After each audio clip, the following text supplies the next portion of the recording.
It began like any other teenage love story.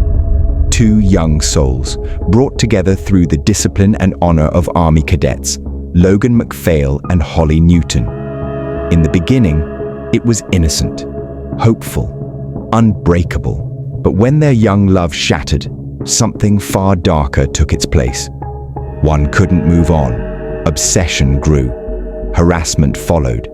And on one fateful evening, after stalking Holly for 45 minutes as she enjoyed her first date with a new boyfriend, Logan pulled a knife and stabbed her 36 times in a dark alleyway. This is the story of how young love spiraled into one of the most brutal teen murders the United Kingdom has ever seen. In July 2021, a young romance blossomed between Holly Newton and Logan MacPhail after meeting at the Army Cadets. At first, it was everything teenage dreams are made of. Intense, exciting, full of promise. But as the months passed, a darker side of Logan began to emerge. What began as subtle warning signs soon spiraled into controlling behavior that left Holly increasingly concerned for her safety. Despite her growing fears, persistent pleas from Logan pulled her back into an on-and-off relationship that dragged on for 18 rocky months. By January 2023, Holly had made a decision, one she believed would finally set her free. Logan was toxic, controlling, and dangerous, and she told him it was over, for good. But Logan had no intention of letting Holly go, not alive. Logan refused to accept that Holly was truly done with him. Desperate to regain control, he bombarded her with endless messages and relentless phone calls. But this time, Holly stood firm. She stopped answering. She cut off all contact. But Logan wasn't ready to let go. When direct contact failed, he turned to those closest to her, reaching out to Holly's family and friends, begging them to convince her to take him back. Still, Holly stayed silent, and that's when Logan's obsession took a darker turn. If Holly wouldn't speak to him, then, in his mind, she wouldn't speak to anyone. He hacked into her social media accounts, locking her out completely, changing passwords, taking control, and isolating her from the outside world. This wasn't love anymore, it was possession. Logan MacPhail, 16 at the time, creeped out of his home in Gateshead and boarded a bus bound for Holly Newton's hometown, Holt Whistle, 40 miles away. The air was bitterly cold, the streets empty and silent. But Logan didn't care. He got off the bus and made his way to Holly's house, his mind set on one thing, seeing her. For hours he lingered outside, hidden in the shadows, watching the windows, searching for any glimpse of her. He bombarded Holly's phone with call after call, but inside, she never answered. Frustrated and desperate, Logan took it a step further. If Holly wouldn't respond, he would find another way. He turned his attention to her family, reaching out to Holly's sibling, who lived under the same roof, pulling them into his obsession. Open up your back window. She doesn't have to see me. Come on, open up your window and I will climb in right now. Just hoy your key down and I will sneak in. Holly's sibling refused to let Logan inside. Meanwhile, back at Logan's home, his family had begun to panic.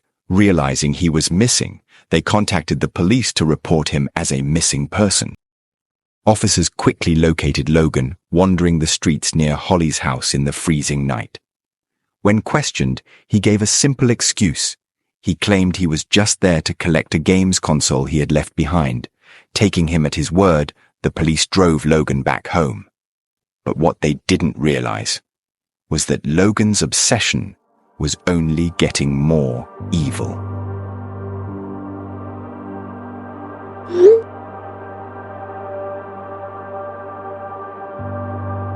Holly's mother, Michaela Trussler, had reached her breaking point. After sending her children off to school that morning, she made the decision to act, contacting the police to formally report Logan's disturbing behavior after his uninvited visit to their home. The police responded by scheduling an appointment for 4 p.m. that very same day. Wanting Holly to be aware, Michaela called her daughter while she was still at school to inform her, but Holly had already made plans for the afternoon, and she pleaded with her mother to postpone the meeting. Reluctantly, Michaela agreed, rescheduling the police appointment. A choice that, in the hours to come, would become the most devastating decision of her life. Later that day, Logan MacPhail made his move. He walked out of school early. He boarded a bus, traveling nearly 20 miles, headed straight for Holly's area. Logan wasn't rushing. He was waiting. He knew Holly's routine, the time she would leave school, and the paths she usually took to get home. All he had to do now was wait for the perfect moment. That afternoon, Holly Newton left school, her heart heavy with anxiety. After Logan's unexpected visit to her home, she couldn't shake the fear that he might be waiting for her outside the gates. But as she looked around, there was no sign of him. Relieved, Holly carried on with her plans. She met up with her new boyfriend, Alan Lawson, and together they headed into Hexham town centre. For a while, the weight lifted. They wandered through the shops, laughing, enjoying each other's company. Two teenagers just trying to live a normal day. Eventually, they decided to grab a pizza, completely unaware of the danger that was silently closing in around them. Outside the pizza shop, Holly found a seat at a nearby bus stop before Alan stepped inside to place their order. For a moment, everything seemed normal, until, out of nowhere, Logan MacPhail appeared. Alan Lawson had seen Logan arrive. Worried, he came and stood beside Holly as Logan approached, but Logan appeared calm. There was no shouting, no aggression, just a quiet request to speak with Holly in private, believing it might help bring some closure and sensing no immediate danger. Alan turned and walked back into the pizza shop. But what they didn't know was that Logan had been stalking them the entire time. After leaving school early, he had traveled straight to Holly, carefully tracking her every move. Surveillance cameras captured him, pulling a face mask over his mouth as he left the bus, a sneaky attempt to conceal his identity in case Holly spotted him. He was later seen lurking in a nearby supermarket car park, moving suspiciously, hiding behind trolley shelters, buildings, and parked cars, always trying to keep out of sight. Hidden on him was a knife, taken from his home, a weapon he had been carrying for at least a week, waiting for the right moment. And now, he had found it. When Logan appeared outside the pizza shop, he tried to play it off, acting as if their encounter was nothing more than a coincidence. But it was anything but. Just steps away from the shop was a narrow, shadowed alleyway. Logan pleaded with Holly to speak with him in private in the alley, pulling at her emotions, begging for just a few minutes of her time. Holly was visibly reluctant, hesitant to go, every instinct telling her to stay away. But eventually, perhaps out of fear, guilt, or simply wanting to avoid a scene, she agreed. Together, they disappeared down the alley and into the darkness. In that moment, without warning, Logan pulled out the knife and launched into a frenzied attack. Screams tore through the narrow alleyway, piercing the quiet evening air. Hearing the chaos, Alan Lawson, Holly's new boyfriend, raced around the corner, only to be met with a scene of horror. At first, he didn't understand. He thought Logan was simply attacking Holly with his fists. Alan rushed in, grabbing Logan and pulling him into a headlock. But then, he felt it, the warm, sickening sensation of blood running down his body. Logan had stabbed Alan 4 times, slashing at his leg and shoulder. But Holly was in far greater danger. Throughout it all, Logan kept attacking Holly relentlessly. She fought with every ounce of her strength, trying desperately to defend herself. But each attempt was met with another violent stab, another savage slash. Holly Newton was barely clinging to life. In the space of just 1 minute, Logan had inflicted a total of 36 wounds, 12 stab wounds, 19 slash wounds, and 5 defensive injuries where she had tried in vain to shield herself. The paramedics who arrived found multiple wounds that, each on their own, could have been fatal. She had been stabbed in the face, neck, and chest, each strike a brutal confirmation of Logan's single, devastating intent to kill her.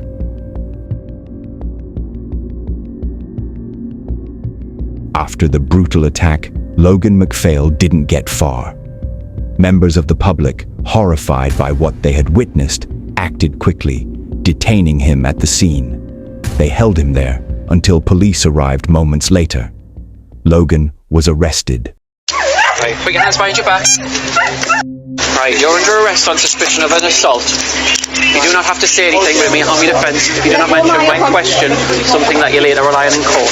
Anything you do say may be given in evidence. Do you understand? Yeah? Stand now.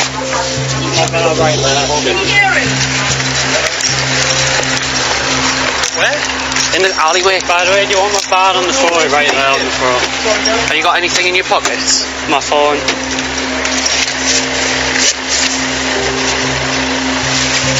What's your name? Logan MacPhail. Logan. Logan Shane MacPhail. Who's the lass? Do you know her name? Holly Newton. Who? Holly Newton. Newton. Where's she from? You've been too hard to me and last night was after meant to kill myself. I was meant to kill myself before I went too far. What's your date of birth? You don't know. Stop being clever, right? You know how much bother you're in. Right. What's your date of birth? Can't read or write. Right. But you know what your day of birthday is? No, I don't. Huh? I know nothing. You don't know anything. You don't know what day your birthday is. How old are you? 16. 16. Where are you from? Where'd you live? Where'd you live? Logan MacPhail was sentenced to life in prison, but with a minimum term of just 17 years. A sentence the nation felt fell short of the horror he had inflicted. Alan Lawson, who had also been stabbed during the attack, survived. After spending several days in hospital recovering from his injuries, he was able to leave, carrying the emotional and physical scars of that night with him forever. Holly Newton was just 15 years old, full of life, laughter, and dreams. Her story should have been one of growth, not grief. Instead, it became a harrowing testament to how young love can turn dangerously toxic when obsession replaces respect. This is more than a story of a life taken. It's a call to recognize the warning signs of coercive control, to listen when victims speak, and to act before it's too late. Holly's voice was stolen, but her story must be heard.